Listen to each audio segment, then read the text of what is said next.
Hello, good morning all of you.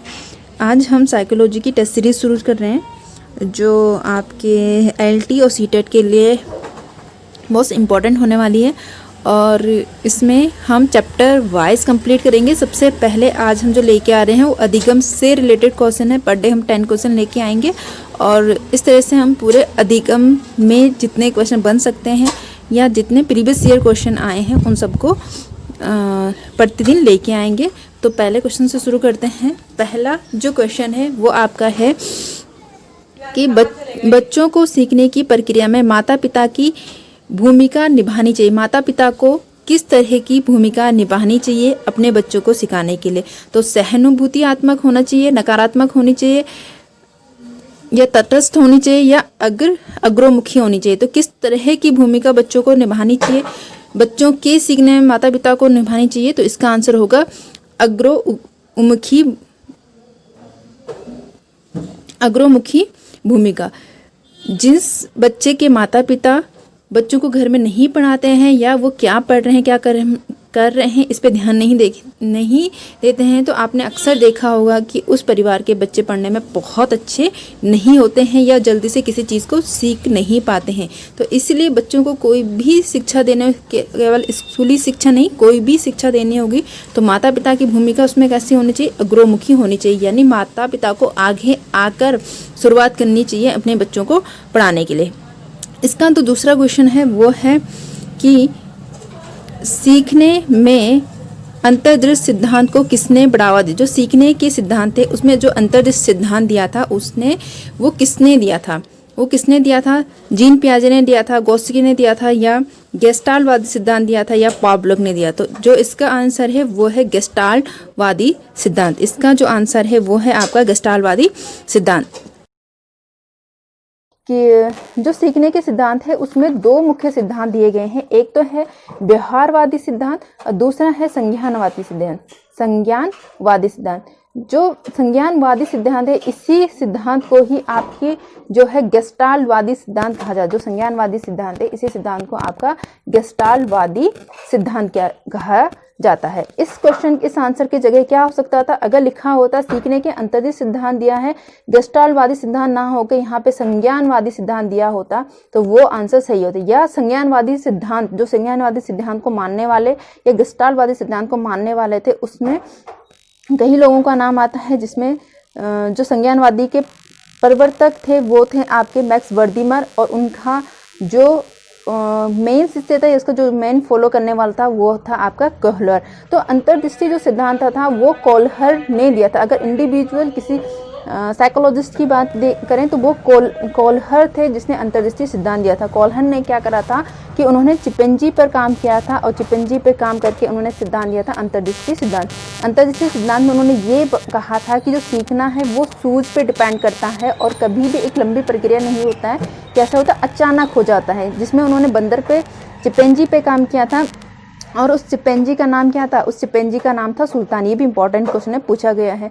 तो chimpanzee का नाम क्या था? सुल्तान था। जब उन्होंने सुल्तान को एक पिंजरे में बंद कर दिया और वहाँ पे क्या रहा, ऊपर उन्होंने केले का झुमका टांग दिया था जिसपे उन्होंने वहाँ पे 2 बॉक्स रखे थे। तो चिंपैंजी ने क्या करते, उन बॉक्सों को इकट्ठा करके वो केला का झुमका ले लिया। तो इस आधार पर उन्होंने दिया था अंतर्दृष्टि का सिद्धांत और कहा था कि जो ज्ञान है या जो सीखना होता है वो सूझ पे आधारित होता है। और ये गेस्टाल्टवादियों की मेन थ्योरी है कि ज्ञान जो सूझ पे आधारित है या समस्या समाधान पे डिपेंड होती है। तो इन तीनों में से कोई भी होता तो इसका आंसर ये हो जाता। अगला जो आपका क्वेश्चन है वो है कि एक बच्चा अतीत की सामना परिस्थिति की गई अभिक्रिया के आधार पर नई स्थितियों के प्रति अनुक्रिया करता है। यह किससे संबंधित? बोलने का मतलब है कि बच्चे के अतीत में जो उसके साथ पहले कोई परिस्थिति हुई थी उसी तरह से या उससे मिलती जुलती परिस्थिति उसके पास दोबारा आती हैं और उसका समाधान जो उस आधार पर करता है जैसे उसने पहला किया था। तो ये किस प्रकार का सिद्धांत है? तो इसके ऑप्शन देख लीजिए आप। इसके ऑप्शन हैं आपके सीखने की प्रक्रिया में अभिवृद्धि नियम, सीखने का तत्परता का नियम, सीखने का सदृश्यता का नियम और सीखने का प्रभाव का नियम। तो इसका जो आंसर हो जाएगा वो है सदृश्यता का नियम। सा मतलब समान, दृश्य मतलब देखा गया, मतलब जो उसने पहला देखा था उसी के आधार पर उसने उसकी समस्या का समाधान करने की कोशिश, उसी आधार पर उसने नया कार्य किया। तो सदृशता का जो नियम है वो यही कहता है कि जो हमने पुरानी परिस्थितियां देखी हैं उसके आधार पर जब हम नई परिस्थितियों के ऊपर काम करते हैं तो उसे सदृशता का नियम कहते हैं। या पुराने ज्ञान के आधार पर हम नए ज्ञान को धारण करते हैं या नया ज्ञान का समझते हैं तो वो क्या हो गया, सदृशता का नियम। तो बच्चे ने भी यहाँ पे क्या किया था, जो उसके अतीत में जो उसके साथ परिस्थितियां आई थी उसी के आधार पर उसने क्या किया, नई परिस्थितियों का सामना किया। नई परिस्थितियों में उसने क्या किया, अनुकरण किया। अनुकरण मतलब सीखा है।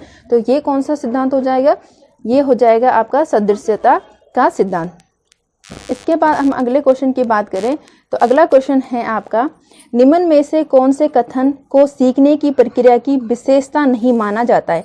यानी कि सीखने की प्रक्रिया के विशेषताएं जिसको पता होगा तो वो बता सकता है कि विशेषताएं नहीं मानते। इसमें से कौन सा ऐसा पॉइंट है जो उसमें इंपॉर्टेंट नहीं होगा। तो सीखना लक्ष्यों मुखी होता है, यानी कि जब हम सीखते हैं तो हमारे सामने क्या होता है, कोई लक्ष्य होता है जिसके लिए हम सीखने की प्रक्रिया करते हैं। जैसे कि अभी कुछ बच्चे से पढ़ रहे होंगे, देख रहे होंगे, क्योंकि उन्हें सीटेट क्वालिफाई करना है तो इसलिए वो उनका लक्ष्य क्या है, सीटेट क्वालिफाई करना है, तो इसलिए वो अधिगम को सीख रहे, इसलिए में ये सीख रहे हैं।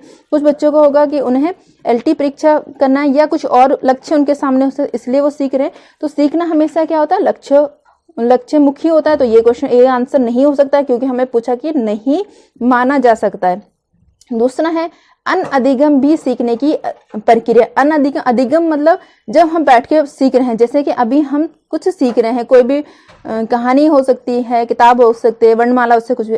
अनअधिगम मतलब जब हम अचानक से किसी को देखे या चलते फिरते हमें कोई चीज दिख जाती है और हम उसे सीख देते हैं, तो ये भी सीखने की एक प्रक्रिया। तो ये आंसर नहीं हो सकता है। दूसरा है शैक्षिक संस्थान एकमात्र स्थान है जहां अधिगम प्राप्त होता है। शैक्षिक संस्थान यानी जैसे हमारे विद्यालय हो गए, वहां अधिगम होता है, बिल्कुल होता है, लेकिन ये एकमात्र संस्थान नहीं हो सकता। एक केवल ऐसा है कि हम स्कूल में जाके ही सीखते हैं, ऐसा बिल्कुल नहीं है। तो इसका आंसर क्या हो जाएगा, यही हो जाएगा कि एकमात्र संस्थान नहीं हो सकते। सीखना एक व्यापक प्रक्रिया, बिल्कुल एक व्यापक प्रक्रिया, जैसे कि हम स्कूल में सीखते हैं, घर में सीखते हैं, चलते फिरते सीखते हैं, अपने खेल के माध्यम से सीखते हैं, टेलीविजन के माध्यम, दूर संचार, तो बहुत सारी अलग अलग प्रोसेस के थ्रू हम सीखते हैं। तो इसका जो करेक्ट आंसर हो जाएगा वो हो जाएगा कि शैक्षिक संस्थान ही एकमात्र स्थान है जहां अधिगम होता है। तो ये सही हो जाएगा क्योंकि हमें पूछा रखा है कि कौन सी प्रक्रिया नहीं होती है। तो आप अगला क्वेश्चन देख लीजिए। तो इसलिए वो उनका लक्ष्य क्या, सीटेट क्वालिफाई करना है, तो इसलिए वो अधिगम को सीख रहे, इसलिए में ये सीख रहे हैं। कुछ बच्चों को होगा कि उन्हें LT परीक्षा करना है या कुछ और लक्ष्य उनके सामने हो, इसलिए वो सीख रहे हैं। तो सीखना हमेशा क्या होता है, लक्ष्य मुखी होता है। तो ये क्वेश्चन ये आंसर नहीं हो सकता क्योंकि हमें पूछा कि नहीं माना जा सकता है। दूसरा है अनअधिगम भी सीखने की प्रक्रिया। अधिगम मतलब जब हम बैठ के सीख रहे हैं, जैसे कि अभी हम कुछ सीख रहे हैं, कोई भी कहानी हो सकती है, किताब हो सकती है, वर्णमाला, उससे कुछ भी। अनअधिगम मतलब जब हम अचानक से किसी को देखे या चलते फिरते हमें कोई चीज दिख जाती है और हम उसे सीख देते हैं, तो ये भी सीखने की एक प्रक्रिया। तो ये आंसर नहीं हो सकता है। दूसरा है शैक्षिक संस्थान एकमात्र स्थान है जहां अधिगम प्राप्त होता है। शैक्षिक संस्थान यानी जैसे हमारे विद्यालय हो गए, वहां अधिगम होता है, बिल्कुल होता है, लेकिन ये एकमात्र संस्थान नहीं हो सकता। एक केवल ऐसा है कि हम स्कूल में जाके ही सीखते हैं, ऐसा बिल्कुल नहीं है। तो इसका आंसर क्या हो जाएगा, यही हो जाएगा कि एकमात्र संस्थान नहीं हो सकते। सीखना एक व्यापक प्रक्रिया, बिल्कुल एक व्यापक प्रक्रिया, जैसे कि हम स्कूल में सीखते हैं, घर में सीखते हैं, चलते फिरते सीखते हैं, अपने खेल के माध्यम से सीखते हैं, टेलीविजन के माध्यम, दूर संचार, तो बहुत सारी अलग अलग प्रोसेस के थ्रू हम सीखते हैं। तो इसका जो करेक्ट आंसर हो जाएगा वो हो जाएगा कि शैक्षिक संस्थान ही एकमात्र स्थान है जहां अधिगम होता है। तो ये सही हो जाएगा क्योंकि हमें पूछा रखा है कि कौन सी प्रक्रिया नहीं होती है। तो आप अगला क्वेश्चन देख लीजिए।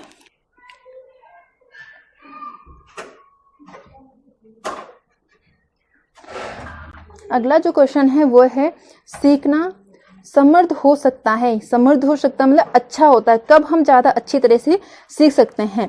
तो इसका जो आंसर है वो है शिक्षण विभिन्न प्रकार के व्याख्यान और स्पष्टीकरण का प्रयोग करे। जब शिक्षक क्या करे, विभिन्न प्रकार के व्याख्यान और स्पष्टीकरण, मतलब अगर वो किसी टॉपिक को दे रहे हैं तो उसका व्याख्यान, अगर मतलब वो पोएम पढ़ा रहे हैं तो उसका अर्थ जो है अलग अलग प्रकार से दें या उसके स्पष्टीकरण उसे अलग अलग प्रकार से समझाने की कोशिश करे, तो समृद्ध हो सकता है। ये आंसर हो सकता है इसका। कक्षा में अधिक परीक्षाओं का अपेक्षित ध्यान दिया जाए, आवधिक जो कक्षा में बार बार परीक्षाएं ले जाएं तब सीखना अच्छा हो सकता है, तो ये जरूरी नहीं है कि हमें परीक्षाएं लें तो हमें सीखना उतना अच्छा होगा, तो ये जरूरी नहीं, ये आंसर इसका नहीं हो सकता है। तीसरा है वास्तविक दुनिया के उदाहरण को कक्षा में लाया जाए जिसमें विद्यार्थी एक दूसरे से अंतःक्रिया करें और शिक्षक उन प्रक्रियाओं का सुगम बनाए। ये पॉइंट बोलता है कि जो वास्तविक दुनिया, जो बाहरी दुनिया है, उससे उदाहरण, जैसे हमारा माना टॉपिक आ रहा है फ्रैक्शन या घर्षण से रिलेटिव कोई क्वेश्चन है, तो हम उससे वास्तविक दुनिया से उसको लेके आए कि किस तरह से होता है। जैसे कि हम चल रहे हैं तब घर्षण हो रहा है, तो इस तरह के जो उदाहरण हम बच्चों के सामने लेके आते हैं उनसे अंतःक्रिया करते हैं। अंतःक्रिया करने का मतलब होता है जब एक दूसरे से बात कर, टीचर स्टूडेंट आपस में बात करें कि किस तरह से, या स्टूडेंट आपस में डिस्कस करें, इस तरह की प्रक्रिया जब होती है तो वो सीखने की प्रक्रिया को सुगम सरल बनाती है और ज़्यादा प्रभावी होती है। तो ये आंसर बिल्कुल हो सकता है। कक्षा में अधिक से अधिक शिक्षण सामग्री का प्रयोग, शिक्षण सामग्री का प्रयोग करेंगे तो भी सीखना समर्थ हो सकता है। तो इसमें हमें 3 क्वेश्चन हमें लग रहे हैं कि 3 आंसर हमें लगे ये सही हो सकता है, ये सही है, ये जहाँ बिल्कुल सही होने के चांसेस नहीं बनता है। लेकिन यहाँ पे हमें क्या, जो सबसे ज़्यादा रिलेटिव होता है, जिससे हमें सबसे ज़्यादा फायदा होता है, वो आंसर हमारा सही माना जाता है। तो इसमें जो सबसे ज़्यादा फायदा होने वाली बात है, जो सबसे अच्छा रिलेटिव क्वेश्चन, तो वो होगा आपका ये। जब भी हम वास्तविक दुनिया से उदाहरण लेके या वास्तविक दुनिया से एग्जाम्पल लेके या उससे अंतःक्रिया करके सीखते हैं तो वो सीखना सबसे अच्छा माना जाता है। तो ये क्वेश्चन हो सकता है। अगर ये नहीं होता तो हम इन दोनों में से कोई एक को अपना आंसर बता सकते हो। यहाँ पे जो सबसे अच्छा आंसर होगा वो होगा आपका सी। अगला क्वेश्चन देखें, अगला क्वेश्चन देखें तो शिक्षार्थी जो पहले सीख चुके हैं उसकी पुनरावृत्ति और प्रत्यस्मरण में शिक्षार्थियों की मदद करना महत्वपूर्ण है, क्योंकि शिक्षार्थी मतलब जो विद्यार्थी हैं उन्होंने पहले सीख लिया, मतलब उन्होंने फर्स्ट चैप्टर में सीखा है और उसका जब हम सेकंड चैप्टर पढ़ रहे हैं या अगला टॉपिक पढ़ रहे हैं तो उसका पुनरावृत्ति मतलब उसे रिपीट कराना चाहिए, उन्हें दोबारा से याद दिलाना चाहिए शिक्षार्थी को। ऐसा करने में मदद मिलती है। क्यों मदद मिलती है, इसका आंसर बताना है। मतलब अगर हम बच्चों को हमने संज्ञा पढ़ाया है, पहले चैप्टर में हमने संज्ञा पढ़ाया है उसके बाद हम सर्वनाम पढ़ा रहे हैं, तो सर्वनाम पढ़ाने से पहले एक बार हम उन्हें जल्दी से संज्ञा को रिपीट कर दें। ऐसा करने से क्या फ़ायदा होगा, ये वो हमसे क्वेश्चन पूछ रहा है। तो यह किसी भी कक्षा अनुदेशन के लिए एक सुविधाजनक होगा। ये किसी कक्षा को चलाने के लिए ज़्यादा आसान होगा, इसलिए हमें ऐसा करना चाहिए। नई जानकारी को पूर्ण जानकारी से जोड़ना सीखने को समर्थ बनाता है। जब हम नई जानकारी सीख रहे हैं, मतलब हम सर्वनाम सीख रहे हैं, अब हम उसे संज्ञा से जोड़ रहे हैं तब सीख रहे हैं, तो ये ज़्यादा अच्छा हमें सिखाएगा। ये इसका आंसर होगा। यह पूर्व पाठों को दोहराने का एक प्रभावी तरीका, या जो हमने पहले पाठ पढ़ चुके हैं उनको रिपीट करने का, उनका रिवीजन करने का यह एक प्रभावी तरीका, ये एक अच्छा तरीका, इसलिए हमें ऐसा करना चाहिए। एक टीचर को मतलब अपने जो स्टूडेंट हैं उन्हें बार बार रिपीट कराना चाहिए, या फिर यह शिक्षार्थियों की स्मृति को बढ़ाता है या उनकी मेमोरी पावर को बढ़ाएगा, उन्हें ज़्यादा से ज़्यादा क्या रहेगा, याद रहेगा, इसलिए करना चाहिए। जिससे सीखना समर्थ होता है, जिससे सीखना सुदृढ़ होता है, यानी सीखना ज़्यादा अच्छा होता है। तो इसमें से कौन सा आंसर होता है? अगर हम रिपीट करेंगे तो हमारी स्मृति को बनाएगा, सीखना भी हो सकता है उससे, है ना। लेकिन इसमें जो सबसे अच्छा आंसर आपका है वो ये है कि नई जानकारी पुरानी जानकारी से जोड़कर सीखना ज़्यादा समृद्ध बनाता है। यानी कि अगर हम बच्चों को कोई नई चीज़ सिखा रहे हैं और उससे रिलेटेड कराएं जिसको हम पहले से जानते हैं, तो उससे ज़्यादा अच्छी तरह से सीख सकते हैं। तो इसका जो सही आंसर हो जाएगा वो बी हो जाएगा। आपका जो अगला क्वेश्चन है वो है आपका, निम्नलिखित में से कौन सा कथन सीखने के बारे में नहीं है। मतलब ये जो दे रखे हैं कि सीखने के बारे में नहीं है। नंबर 1 है, बच्चों द्वारा की गई त्रुटियां या संकेत करते हैं कि किसी तरह का सीखना नहीं हो। अगर बच्चे कोई त्रुटियां, कोई गलती कर रहे हैं तो ये बताता है कि बच्चे ने नहीं सीखा है। क्या ऐसा है? नहीं। अगर वो त्रुटियां कर रहे हैं तो मतलब उन्होंने कुछ सीखा है, जिसको सीखते समय उनमें कुछ गलतियां, तो ये तो बिल्कुल नहीं हो सकता है। दूसरा है कि सीखना उस वातावरण में प्रभावी होता है जो संवेगात्मक रूप से सकारात्मक हो और शिक्षार्थियों को संतुष्ट करने वाला हो। इसमें सीखना उस वातावरण, उस परिवेश में ज़्यादा अच्छा होता है जो संवेगात्मक रूप से सकारात्मक हो। जिनकी संवेगात्मक प्रवृत्तियां हो उन पे वो अच्छा प्रभाव डालता है और शिक्षार्थियों को संतुष्ट करता है, मतलब वो जो सीखना चाहते हैं उसको सीख जाते हैं। तो उस कंडीशन में सीखना क्या ज़्यादा अच्छा होता है, तो ये इसका आंसर हो सकता है। आगे देखते हैं, सीखने के किसी भी चरण पर सीखना संवेगात्मक कारकों को प्रभावित नहीं करता, ये बिल्कुल गलत है। जब हम सीखते हैं तो जो हमारा सीखना होता है वो पूरी तरह से हमारी जो संवेगात्मक कारक होते हैं, संवेगात्मक कारक क्या होते हैं, जो हमारी 5 इंद्रियां होती है उनसे जो हम नॉलेज लेते हैं उसे हमें संवेगात्मक कारक कहते हैं। चाहे हम अपनी स्किन के थ्रू, नाक के थ्रू, आँख के थ्रू, या हम सुनने के द्वारा यानी कान के थ्रू जो हम नॉलेज लेते हैं वो सब क्या है, संवेगात्मक प्रक्रिया होती है। तो ये हमारी संवेगात्मक प्रक्रिया को पूरी तरह से प्रभावित कर। अगर कोई बच्चा सुन नहीं सकता है तो उसको क्या होगी, सीखने में दिक्कत होगी, क्योंकि वो उन चीज़ों को नहीं सीख पाएगा जिसको वो सुन के सीख सकता था। तो ये आंसर नहीं हो सकता है। सीखना मूल रूप से मानसिक प्रक्रिया, ये बिल्कुल सही है कि मूल रूप से मानसिक प्रक्रिया है। इन्होंने हमसे क्वेश्चन पूछा था कि सीखने के बारे में कौन सा कथन सीखने के बारे में ज़्यादा सही है, ये सीखने के बारे में से, ये मानसिक प्रक्रिया, ये नहीं हो सकता सीखने के बारे में, ये नहीं है। इन दोनों में से ज़्यादा अच्छा आंसर कौन सा हो जाएगा कि सीखना उस वातावरण में ज़्यादा प्रभावी होता है जो संवेगात्मक रूप से सकारात्मक होता है, मतलब हमारे जो ज्ञान इंद्रियां हैं उसे आसानी से ग्रहण कर सकते हैं, तब अच्छा होता है, और जिसमें शिक्षार्थियों को यानी विद्यार्थियों को संतुष्टि मिलती है। जैसे वो अगर प्लस सीखना चाहते हैं और उन्होंने प्लस सीख लिया, उसने हमें उन्हें जोड़ सिखाना था और हम वो सीख जाते हैं विद्यार्थी, तो विद्यार्थी क्या होते हैं, उससे संतुष्ट होते हैं, तो उनके लिए क्या वो ज़्यादा अच्छा प्रभावी होता है सीखना। तो इसका आंसर हो जाएगा आपका बी वाला।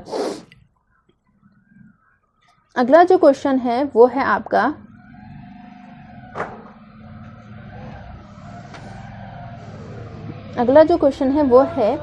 एक शिक्षिका पाठ्य पुस्तक और फल सब्जी के कुछ चित्रों का प्रयोग करती है और अपने विद्यार्थियों से चर्चा करती है। विद्यार्थी इस जानकारी को अपने पूर्व ज्ञान से जोड़ते हैं और पोषण की संकल्पना को सीखते हैं। मतलब वो पोषण चैप्टर, एक शिक्षक थी, एक टीचर थी, वो पोषण चैप्टर को अपने बच्चों को पढ़ाती हैं और पढ़ाते समय वो कुछ चित्र दिखाते हैं जिसमें फल और सब्जियां बनी हुई होती हैं। बच्चे क्या करते हैं, उसको पूर्व ज्ञान जो उनको फल और सब्जियों के बारे में पहले से नॉलेज है उससे जोड़ के सीखते हैं।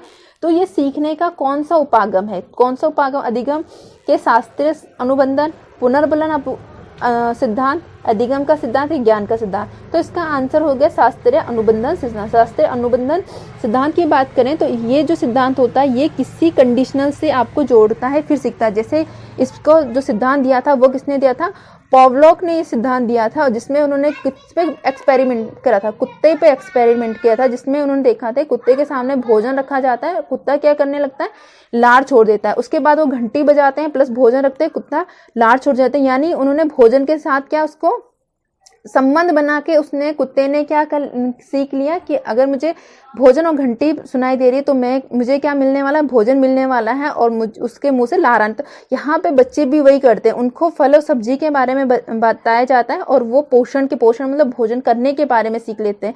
तो जब उनको पहले से उन्हें पता होता है कि फल और सब्जी खाते हैं तो हमें क्या करते हैं, पोषण करते हैं, यानी हम खाना खाते हैं। तो इस तरह से वो इस चैप्टर को भी सीख लेते हैं। तो इसका आंसर हो जाएगा आपका शास्त्रीय अनुबंधन अधिगम का सिद्धांत। शास्त्रीय अनुबंधन सिद्धांत जो किसने दिया था, पॉवलोव ने दिया था। किस पे एक्सपेरिमेंट किया गया था, कुत्ते पे एक्सपेरिमेंट किया गया था। इसका जो अगला क्वेश्चन है 10वां और आज का आखिरी क्वेश्चन है वो है आपका, जब पूर्व का अधिगम नई परिस्थितियों के सीखने को बिल्कुल प्रभावित नहीं करता है तो डैश कहलाता है।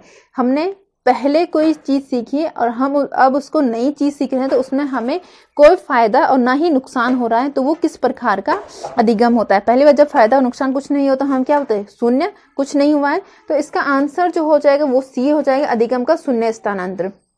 अधिगम का स्थानांतर 3 प्रकार के स्थानांतर होते हैं। नंबर 1 ये है सकारात्मक, नकारात्मक और शून्य। तो इसका आंसर हो गया शून्य स्थानांतरण।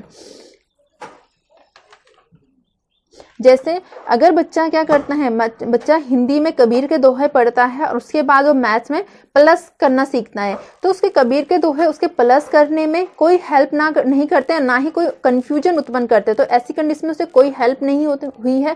यहाँ पे जो अधिगम का स्थानांतरण हुआ है वो कैसा स्थानांतरण हो, शून्य स्थानांतरण मतलब होता है कि जब हमें एक सब्जेक्ट का नॉलेज या किसी एक क्षेत्र का नॉलेज हम दूसरी क्षेत्र में यूज करते हैं या दूसरे सब्जेक्ट में यूज करते हैं और वहां पे हमें क्या कुछ हेल्प मिले या कुछ हेल्प ना मिले या उससे हमें कोई कंफ्यूजन पैदा होता है, तो उससे हम स्थानांतरण कहते हैं।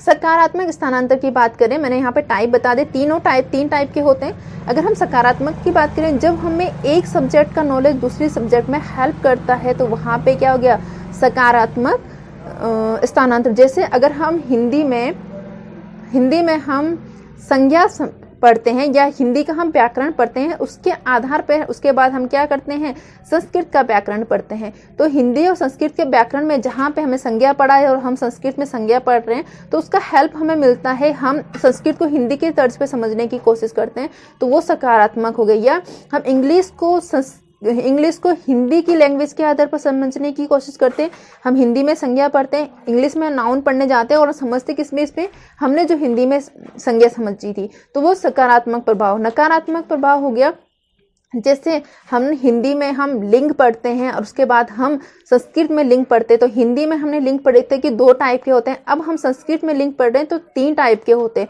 तो यहाँ पे क्या कर रहा है, वह कंफ्यूजन पैदा कर रहा है।